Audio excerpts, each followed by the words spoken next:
Good morning, my magnificent friends. It's Friday, back with Tea with Sue. Oh, in case you haven't met me, I'm Sue Paulson, your magnificence mentor. I just about forgot to tell you that. Not that that's that important in the whole scheme of things, but there you go. Well, welcome. A couple of weeks ago, I was with my painting buddies in Mazatlan. Oh, I was on Zoom here in the cold in Canada, and they were in Mazatlan. Let me clarify that. And the lesson was to paint shadow monsters. And the idea of painting an aspect of ourselves that tends to live and lurk in the shadows. And sometimes they're pretty scary. Sometimes they're monsters of epic proportions that we do our best to deny or shove away or pretend they don't exist.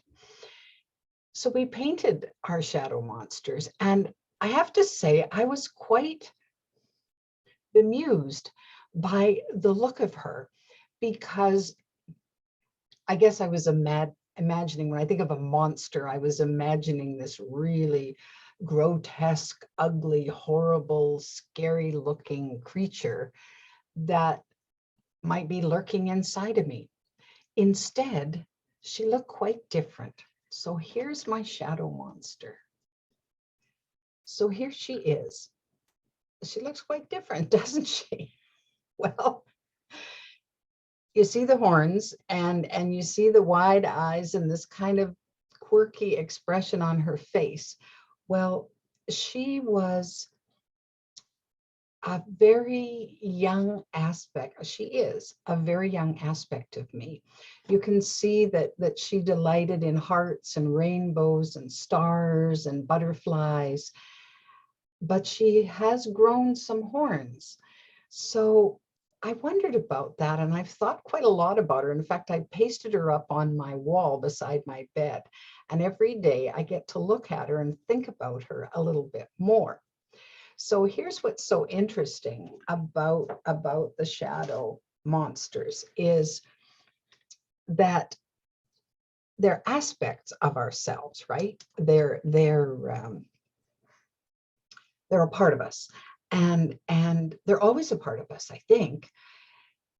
Well, this is just one aspect of my shadow self. And when I looked at her, I thought, wow, that reminds me of that little girl that I used to be, who was so bright about the idea of the world and how lovely it was, and was excited about everything, and loved to love and loved to laugh, and was exuberant and just totally engaged in life in a very, very positive way. But then life took a couple of bites out of her here and there, and she began to be a little bit perplexed, like, this isn't what I expected about life. And then she got a little scared. And so she started to grow some horns and grow some claws and find ways to defend herself. Now, her biggest way of defending herself was just to go inside herself and not reveal who she really was, not really share or show. So the energy that she used to put into being excited and exuberant and full of life, she used that energy to just dampen down things, to tamp down things, to shrink inside a smaller container, so people wouldn't think she was too much, so people wouldn't notice her. So she became more and more invisible, because she learned that being that visible wasn't maybe the best thing, and people frowned on that, and those that cared for her, her elders, weren't too impressed with this wild behavior that came out. And it was an era of, children should be seen and not heard, and preferably not seen either, except in appropriate moments. Excuse me. Whoa, that idea is making me cough.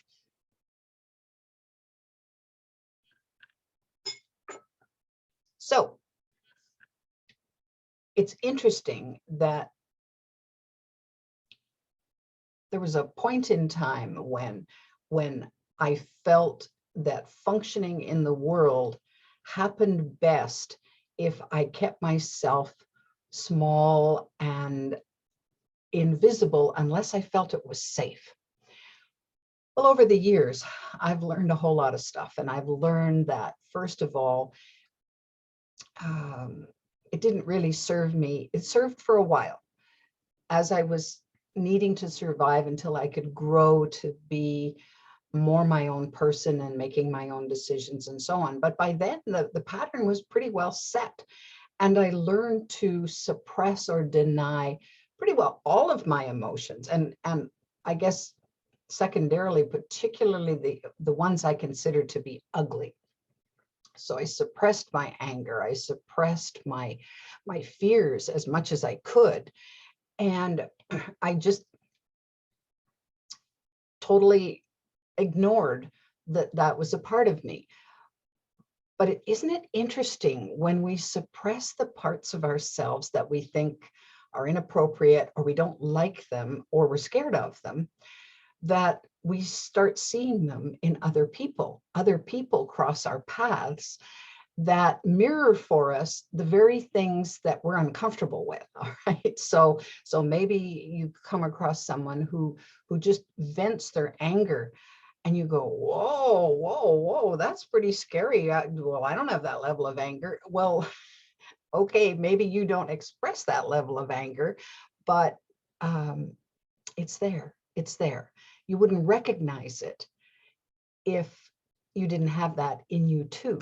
So when I think of when I was going through a divorce at one point, as I was dealing with this boiling over pot of emotions, rage was one of them. And I had no idea that I had that level of anger in me. Like I never like to be even mildly irritated, never mind move right straight to rage. Well, it scared me, but it was important that I allow myself to experience it. So that shadow monster was probably one of those ferocious, really ugly looking beasts, more than I ever could have imagined. And you know what? She's still there. She's still there, because every now and again I get a case of moral outrage when I see something happening that I don't agree with, that I think is not serving our world or not serving other people. And so it's still there. And there are times when it feels appropriate to let that out. Now, I've learned that in lots of cases, it's better to let that out in the privacy of my own surroundings, because I don't want to hurt someone else by venting and by dumping all of what I'm feeling on someone else. So I monitor that, but that's part of the growth process, right? That we learn how to express ourselves in a way that doesn't, as much as we can, that doesn't cause harm to the other people, or at least that's our intention, to not cause harm to other people.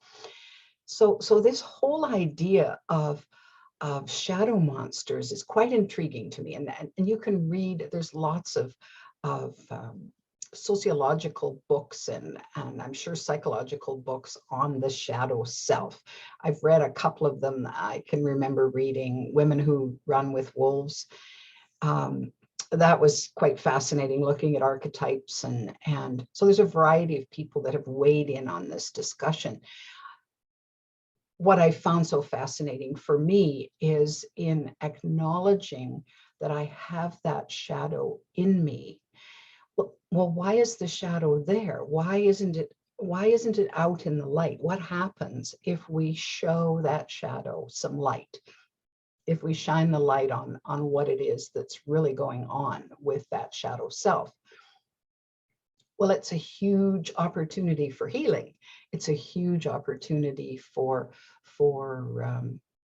moving through whatever it is that's there. So for example, when I was going through cancer, my shadow self popped up at one point and showed me that I was not asking for the help I needed because I didn't feel worthy. I didn't feel that I deserved the help that was readily available for me and willingly given. And it kind of set me back because I was a little shocked. I thought, well, don't I feel better about myself than that? Apparently not. So our shadow selves can tell us things and share things with us that we won't get anywhere else because it's inside us. And let's face it, who can deal with that better than us? Because it's part of us. It's an integral part of us that is begging for some kind of release, some kind of relief. And when we take time to do that, the results can be astounding for us. We can move farther, faster, better, more happily, more peacefully. And of course, the biggest, what would I call it? The biggest tool that we have, I think, in dealing with our shadow selves, once we're willing to acknowledge that they're there in the first place, all these different aspects that we'd rather weren't part of us, but they are. Once we accept that and we say, okay, let's take a look here. What do we need to do? Well, all we really need to do, once we've acknowledged, accepted, and shone the light a little bit on whatever part of that becomes important, all we really need to do is forgive. Forgive that part of ourselves that was so fearful or so angry or so hurt that it couldn't express itself in an easier way, in a better way, in a more peaceful way, in a more joyful way, because it got stuck somehow. It got stuck in the madness of the drama that it created around that. Well, it's time to step up to the plate and forgive yourself for all of those bits that collected and are stored inside you, and say, look, I forgive you. I forgive your perception of that. I forgive the trauma that caused. I forgive the hesitation. I forgive you.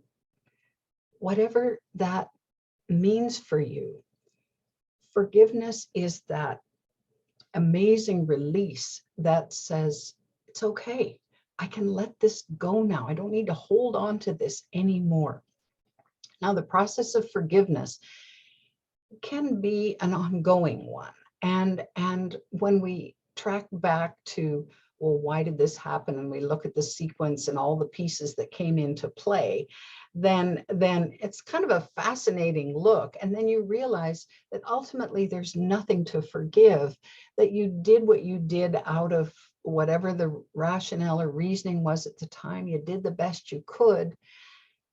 Well, if it didn't turn out the way you wanted, or you behaved less than who you know you are, less than magnificent, then forgive that. Forgive all of it and say, wow. And what's kind of fascinating to me is that ultimately, when we move into that space of forgiving ourselves, then it often becomes easier to forgive others, to forgive hurts that were visited upon us, to forgive other people, their disregard of us, or the fact that they didn't treat us that well, or whatever. We can move into that because ultimately we're all in the same boat, right? And the person who did something that was hurtful or upsetting to you did it from their own shadow self. So we're all dealing with these parts of us that are coming up to be healed. Well, I've said lots of times that it's important to unlock and then begin to embrace our own magnificence. Well, how do we do that?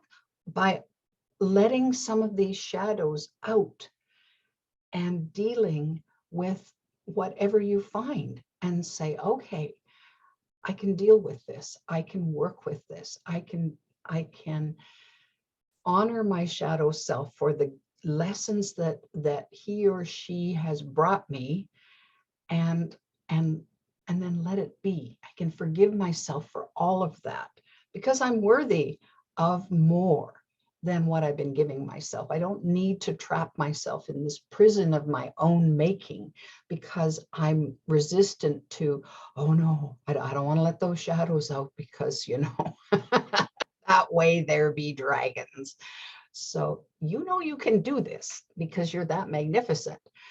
So this week, I want to encourage you to think about the aspects of yourself, the shadow part, the monster part, that raises its little ugly head from time to time and says, I'm still here, I'm still here. And talk to it, forgive yourself.